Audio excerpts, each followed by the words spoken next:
presented by Masarda Music. ये भौजी ये भौजी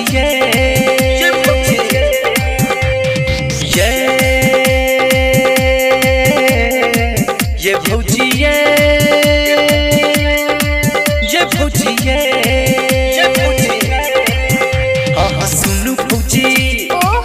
ये मधुबनी वाली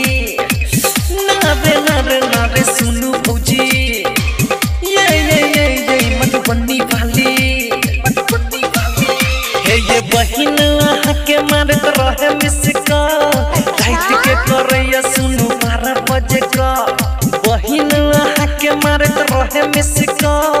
रात के करैया ये 12 बजे का सुनु भौजी हमारे गाना सा सुनु भौजी सुनु भौजी मधुबनी वाली दिल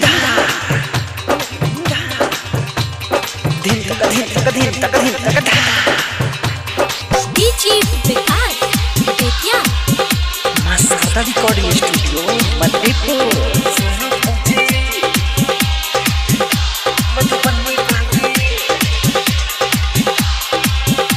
ये रोज देखै छी सपना कर सुतने हमरा हतैया ये पलंग पर से सुहित के रोज कहल हमरा करैया ये पलंग पर से सुहित के रोज कहल हमरा करैया ये रोज देखै छी सपना कर सुतने हमरा हतैया ये पलंग पर से रोज ये भौजी हमरा कहल करैया ये हमरा कहल करैया चोरी छुपी बात भेने रहैया एकात जखन केलो वीडियो कॉल छला सहेली के साथ सुनु भौजी ये मधुबनी वाली नारे सुनु भौजी ये मधुबनी वाली हे ये बहिन के मारत रहे मिसका रात के करैया सुनु 12 बजे का बहिन के मारत रहे मिसका रात के करैया ये 12 बजे का सुनु भौजी गामारे गाना सा सुनु भौजी सुनु भौजी मधुबनी वाली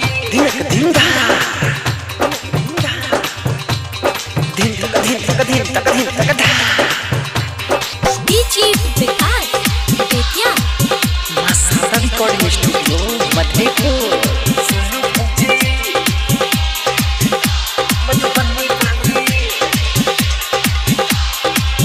हे ये बापू कन्हैया के बात नहीं मानलक करलक जखन माना ये बात बुझ लेलक ओहु जखन उल्टे मारहिया ताना ये बात बुझ लेलक ओहु जखन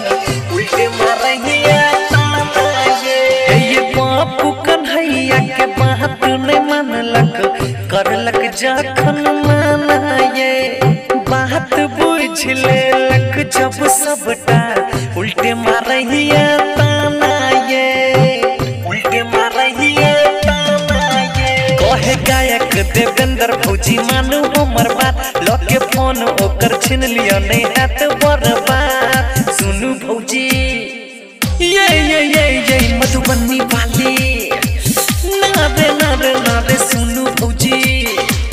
ये मधुबनी वाली हे ये बहिन के मारत रहे मिसका रात के करैया सुनु 12 बजे का बहिन के मारत रहे मिसका